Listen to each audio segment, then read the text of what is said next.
Hey, everybody, and a very happy new year to all of you, dear friends. Um, let's start off the year with an astrological overview for the month of January, because it's a kind of a dizzying month. Before I jump into that, I'd like to suggest that if I have not yet helped you discover your life mission, you might want to do that with me here at the beginning of a new year. You are already doing your life mission, but you may not have brought it to consciousness as to what it actually is.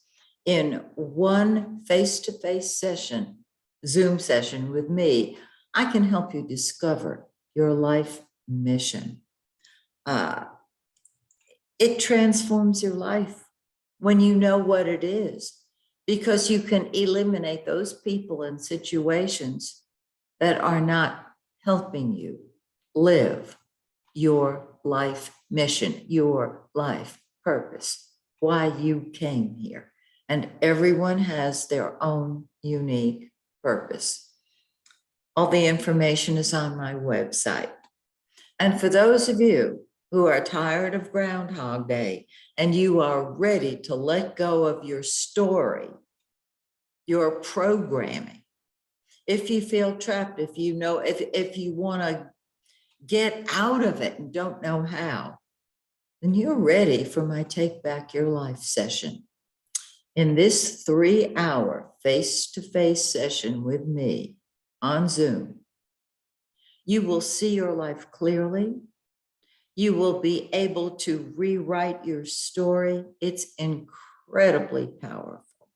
So, if I have not done either of these sessions with you, just check out MaxineTaylor.com and let's talk. We'll talk. Okay, let's now talk about what all is going on in January, because it's going to be crazy, okay?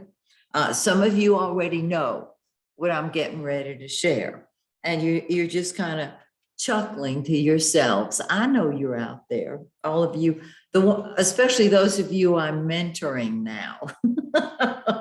You've heard me talk about this one. All right.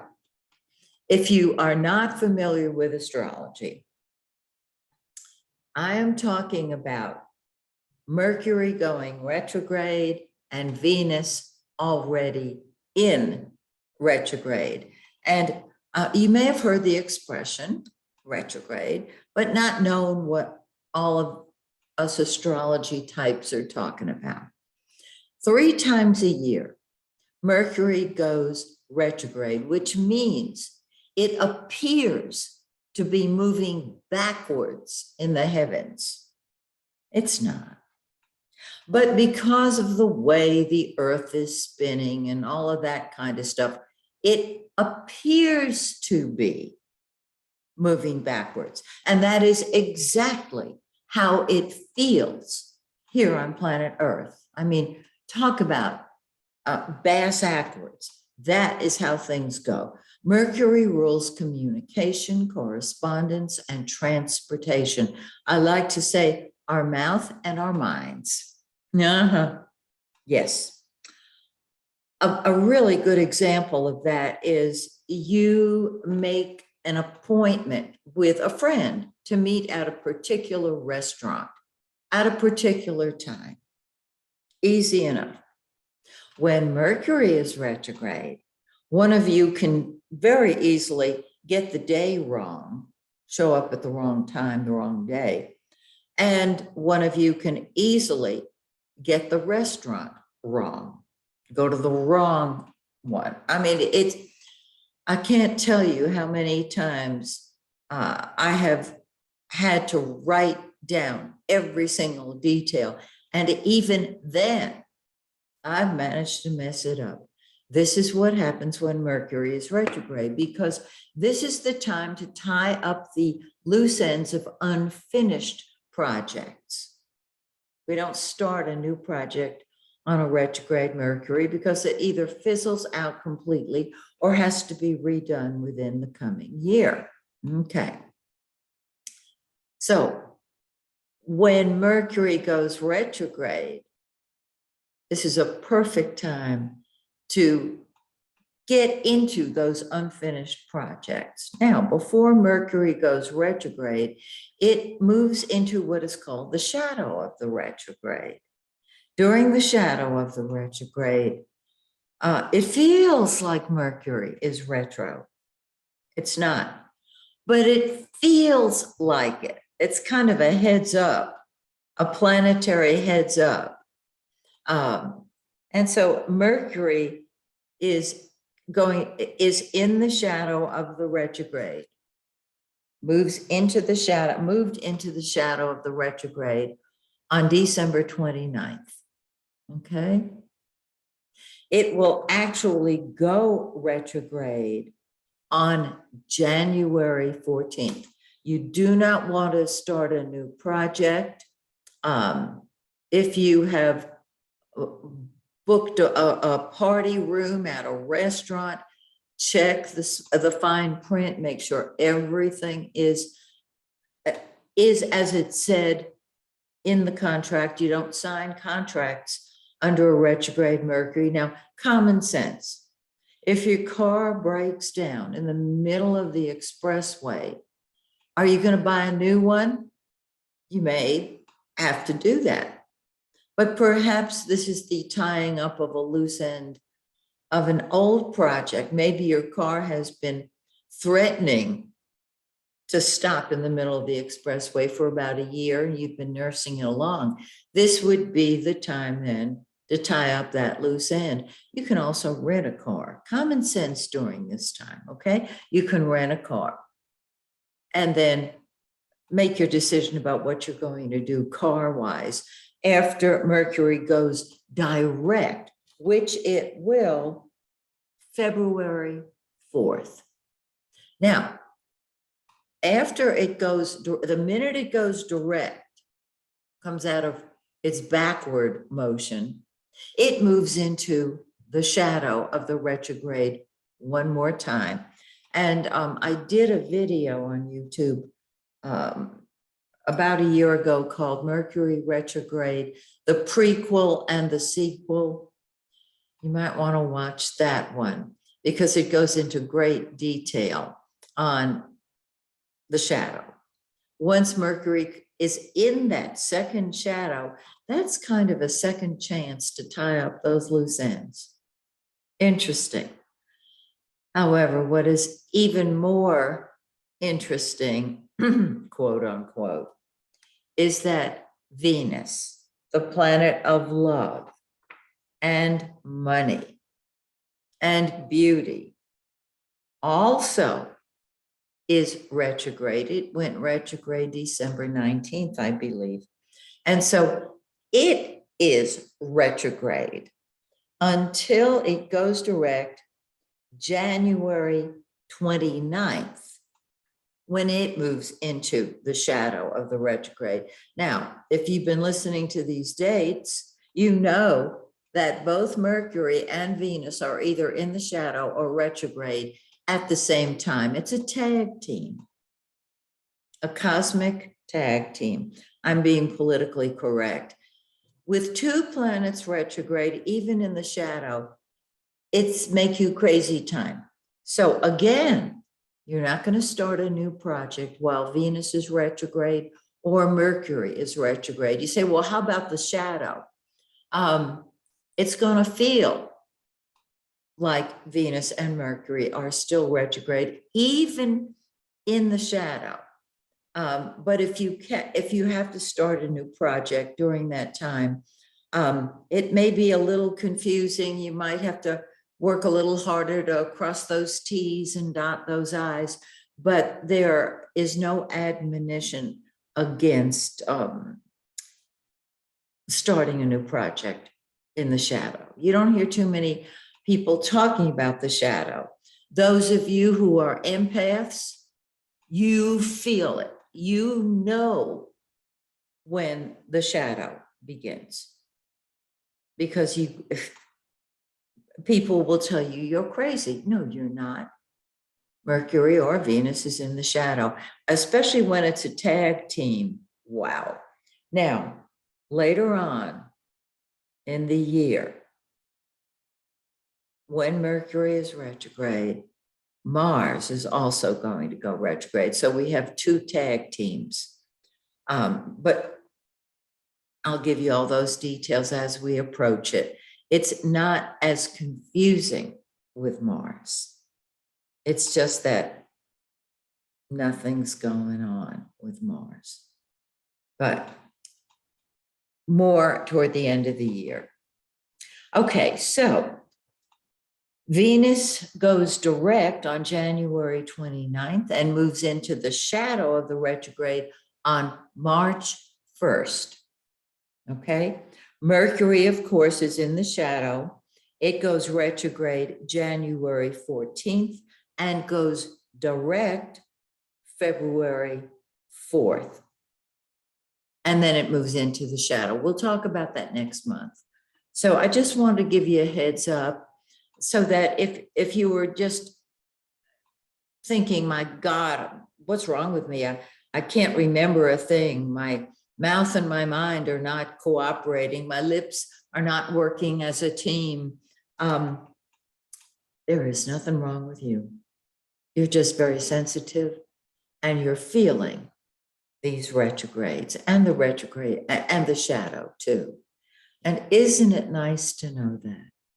It's reassuring. And please know, you are not alone. Every empath I know feels it very deeply, very strongly. So no, you ain't crazy. The world is. Okay, now let's talk about where the planets are this month. Well, the sun, of course, is in I don't mope, I don't cope, I don't mope, I don't hope, I cope. Capricorn, that was the kind of thing that happens when either Venus or Mercury is retro. You just don't get the right words out. And some of us do that regularly anyway. Okay, moving along.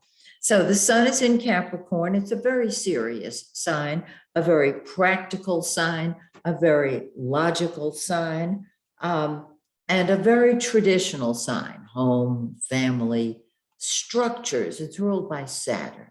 Okay, on the 19th, it moves into, am I crazy or is the world crazy? Aquarius.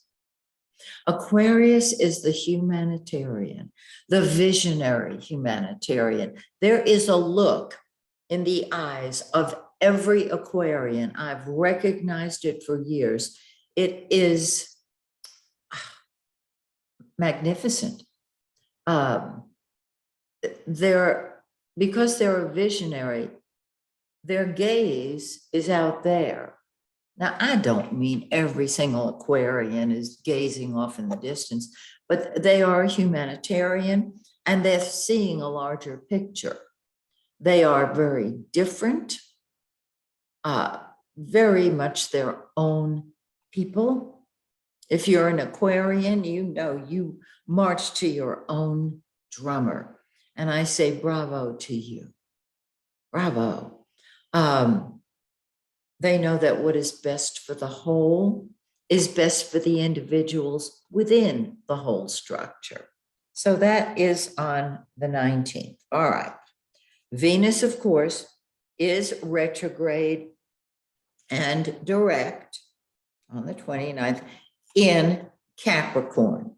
So all of the structures are unsettled. Venus is love and money and beauty. And so you're not going to start any new relationships, love relationships during this time. You say, well, how can I help myself? If I meet somebody during this time, take it slowly. And if it lasts, you will know after Venus goes direct. Okay? Mercury starts off in Capricorn, practical, logical Capricorn. On the 2nd, just 2 days into the month, it moves into Aquarius as well. And so we are going to be thinking and talking and communicating. The whole world is, remember, this affects everybody. We're going to be seeing a bigger picture. The humanitarian within us is going to be activated. Problem is, when Mercury goes retrograde on the 14th, all bets are off. This is the time to tie up loose ends, okay? And Mercury then is going to retrograde back into Capricorn. And I'm going to go into detail with this, moving into Aquarius, backing up into Capricorn, when I go through each of the signs. When I hit your sign, we'll still talk about this retrograde Mercury, okay? And then, of course, in February, when Mercury goes direct, it will once again move out of Capricorn and into Aquarius, and we'll talk about that in February. Mars, planet of action and energy, starts off the month in Sagittarius. Oh my goodness. Sagittarius says, don't fence me in. I've got to be free. I've got to soar. I've got to travel. A lot of times, whenever the sun or Mercury or any of the quick moving planets are in Sag, Sagittarians get antsy. They've got to be on the move. Sagittarians by nature understand human nature better than any sign I know. And so it goes from freedom loving Sag into Capricorn that says, all right, now let's get down to business and talk about the structure of things. And that will be on the 24th of January. All right. Now, because we've had such a delightful year, I thought I would throw Jupiter into the mix. Jupiter is the greater benefic. Venus is the lesser benefic. That's kind of an oxymoron. Less beneficial, less good. These two are the good guys of the zodiac. And Jupiter is in its own sign. Well, one of its own signs. It rules Sagittarius. It also rules Pisces. And so in the individual forecasts for each sign, I've included Jupiter. So just to add a lift, because this is where all the good stuff is going to happen. Now, the new moon, which is when things start happening, when energy starts moving forward, is January 2nd, just a couple of days from today. Let's see, today is the 30th of December. So we are going to be in the dark of the moon for the next couple of days. And then on January 2nd, the moon starts growing, and the new moon is in 12 degrees of Capricorn. Find this in your birth chart. I will explain it to you in your solar chart, and put the two together for a complete picture. 2 weeks after the new moon, hey, we got a full moon. And that's when things come to a head, don't they? The full moon is January 17th in 27 Cancer, 51. Call it 28 Cancer, okay? And you want to find where 28 Cancer is in your birth chart, because this is where things can come to a head for you. Now, keep in mind, Venus retrograde, Mercury retrograde, even after the retrograde in the shadow. So we've got the full moon on the 17th. And I know that those of you who don't live in the United States probably will have it a day before or a day afterwards. It really depends on where you live. But for the United States, it's January 17th, and it comes to a head, which is great. So if you know what house that full moon is in, you can plan accordingly. Okay? I hope this is helpful to you.